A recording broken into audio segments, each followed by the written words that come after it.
We have seen lecture number 12, and now we are going to see about benefits and problems in organic farming.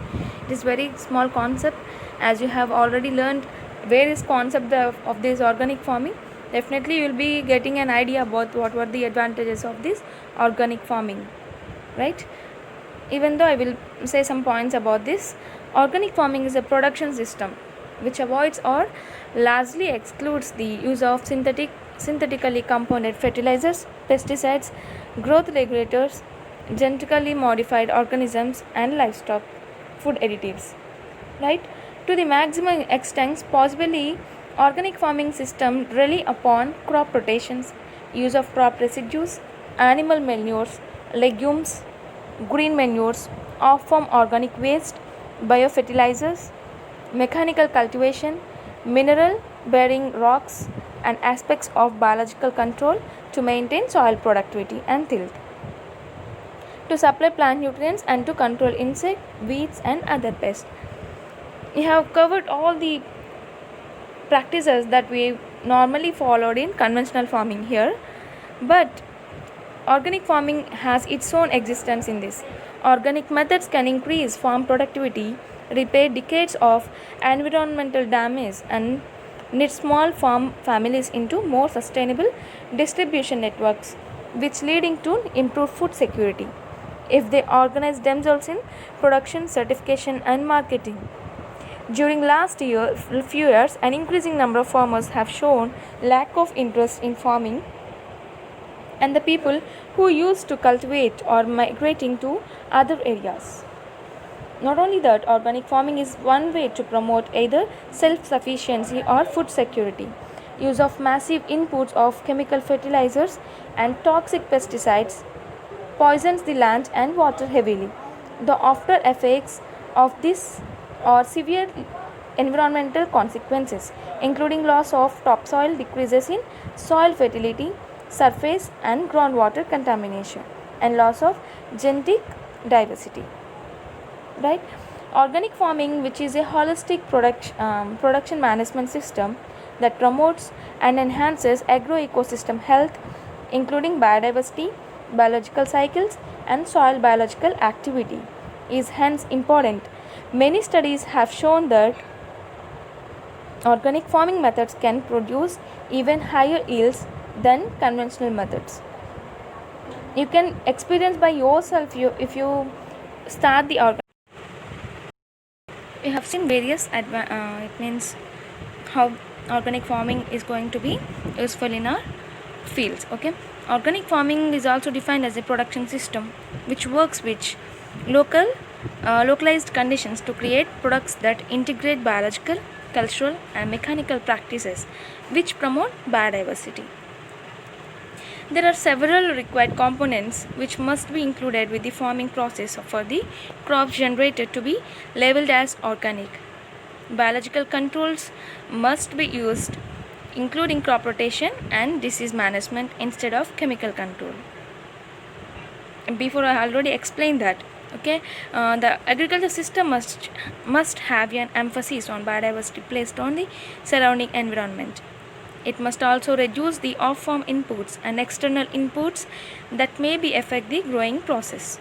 Renewable sources must be used in some ways as well, while synthetic fertilizers must be eliminated.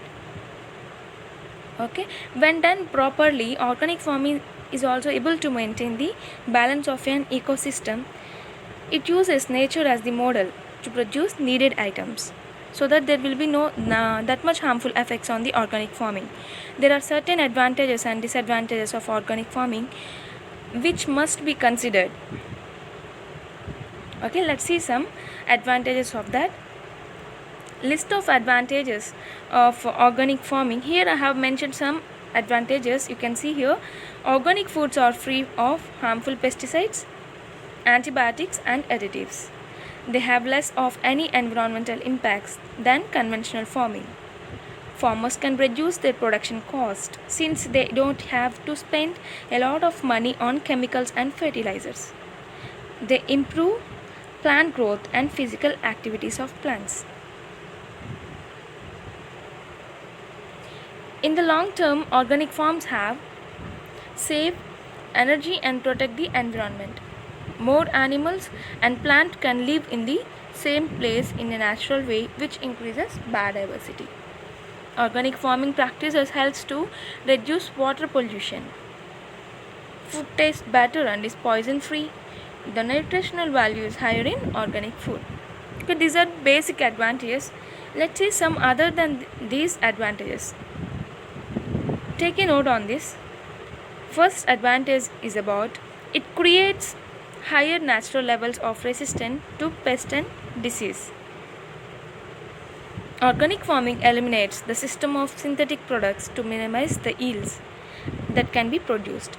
It works on creating a healthier soil, instead encouraging the link between healthy plants and protected soils. No chemical herbicides or pesticides are used. Only natural soil enhancement techniques are permitted. Healthy plants grown in healthy soil are naturally resistant to disease and pest. They don't produce any that much disease and pest in the healthy soils. These plants have stronger natural defense mechanism through this technique, which thickens the cell walls of the plants being grown, so that they will be resistant to pest and diseases. This was the first advantage. And the second is about organic farming allows for specialization opportunities. As conventional farming practices focus on the growth of the specific commodity crop, in many of the places, that means different crops are typically grown. Through organic farming practices, there are more opportunities to specialize. That is because the farm produces crops that grow best in the soil composition that is available to the farmer. The advantage of being able to grow a specialty crop is that these produce usually command a higher price at the market. Right, definitely nowadays most of the people were showing interest to buy organic based products, because as it has high nutrient content in that products and also chemical free production. Okay, organic foods can already priced about 20% above commodity crops. Specialization can add another 20% to 40% to the final price a customer pays. Many organic farmers can sell directly to their customer base as well, which eliminates the cost that other farmers often pay. That is about organic farming pays specialization, allows specialization opportunities. Third one is about this farming process supports a healthier soil and supports pollinators. Supports a healthier soil and supports pollinators. One of the biggest risks to bees and other pollinators is a synthetic or agricultural chemical application. Glyphosate and neonicotinoids are particularly devastating on the certain pollinator populations.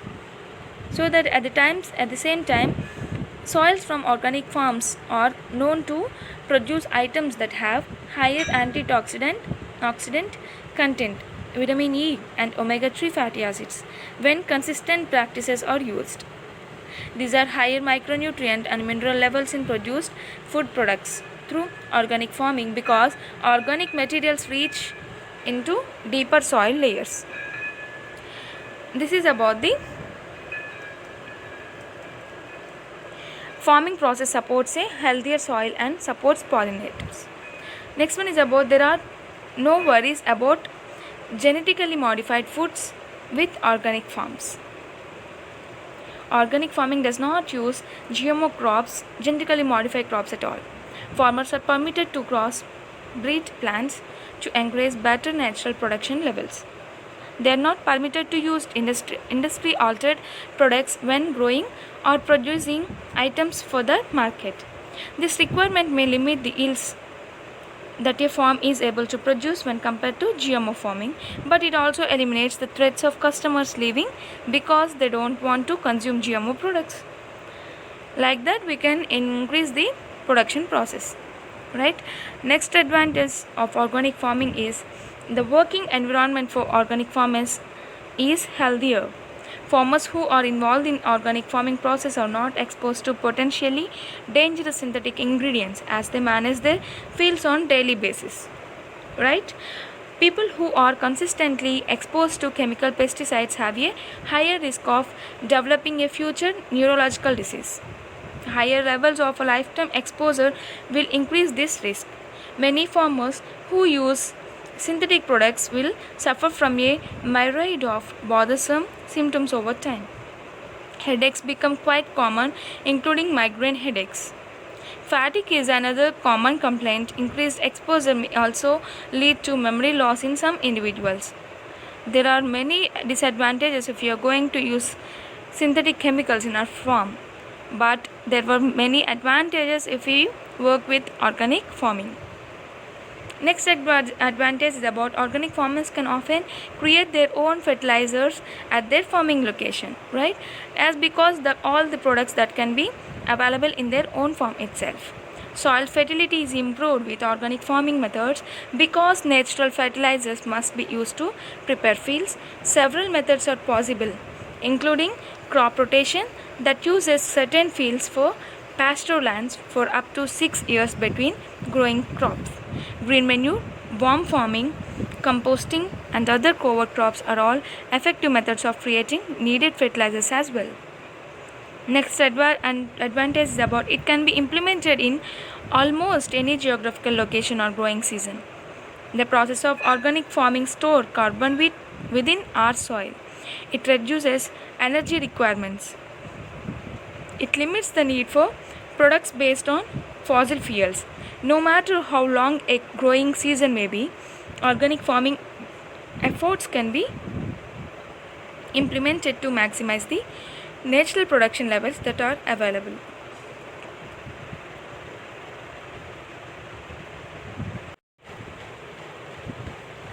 You have seen various benefits of organic farming. Now we are going to see about problems in organic farming. Let's see the problems. Lack of awareness. The most important constraint felt in the progress of organic farming is the inability of the government policy making level to take a firm decision to promote organic agriculture. Unless such a clear and unambiguous direction is available in the terms of both financial and technical supports from the center to panchayat levels, mere regulation making will amount to nothing, right? When many farmers in the country have only such ideas about organic farming and its advantages as against the conventional farming methods, definitely the use of biofertilizers and biopesticides requires awareness and willingness on the part of the farming community. Knowledge about the availability and usefulness of supplementary nutrients to enrich the soil is also vital to increase productivity. Attention on the application of compost or organic manure is also lacking. The organic matter is spread during the months when the right moisture level is absent on the soil. The whole manure turns into waste in the process. The required operation is of course labor intensive and costly, but it is necessary to obtain the desired results. So that lack of awareness also plays an important role in organic farming problem. Without learning about complete process of organic farming, one individual farmer should not start this organic farming because there will be many problems to face. Okay, next problem is about output marketing problems. It is found that before the beginning of the cultivation of organic crops, their marketability and that too at a premium over the conventional produce has to be assured. Inability to obtain a premium price at least during the period required to achieve the productivity levels of the conventional crop will be a setback. Definitely, if there are no marketing place for its organic produce, definitely there will be loss for the farmers also. Shortage of biomass. Many experts and well-informed farmers are not sure whether all the nutrients with the required quantities can be made available by the organic materials. Even if this problem can be surmounted, they are of the view that the available organic material is not simply enough to meet the requirements. Inadequate supporting infrastructure. In spite of the adoption of NPOP during 2000, the state governments are yet to formulate policies and a credible mechanism to implement them. There are only 4 agencies for accreditation, and their expertise is limited to fruits and vegetables, tea, coffee, and spices. The certificate agencies are also inadequate. High impact supporting infrastructure. In many cases, the farmers experience some yield loss on discarding synthetic chemical inputs on conversion of their farming method from conventional to organic. For that restoration of full biological activity in terms of growth of beneficial insect populations, nitrogen fixation from legumes, pest suppression, and fertility problems will take some time. So that farmers were not going to show any interest in this organic farming. This will take some time, and the reduction in the yield rates is the result in the interregnum. It may also be possible that it will take years to make organic production possible on the farm. Okay, these were the some problems that has been facing by farmers to cultivate the organic farming. Let's see some other problems in this organic farming. Please take a note on that. There are no subsidies offered for most organic farmers. It requires more work to produce goods that are ready for sale. Organic farmers must have specific knowledge about localized growing systems. There are unique marketing challenges in place for organic goods. Organic farms and foods must go through a rigorous certification process. It usually costs more to be competitive with organic farming. Organic crops generally spoil faster. There are different levels of organic permitted in different places. Organic crops, synthetic chemicals can still be used in organic farming. Okay, these are some disadvantages or problems in organic farming. I think you had got a good idea about the benefits and problems of organic farming by learning different aspects of organic farming. If you are having any doubts, you can ask me in the comment section so that I'll clear your doubts. Thank you.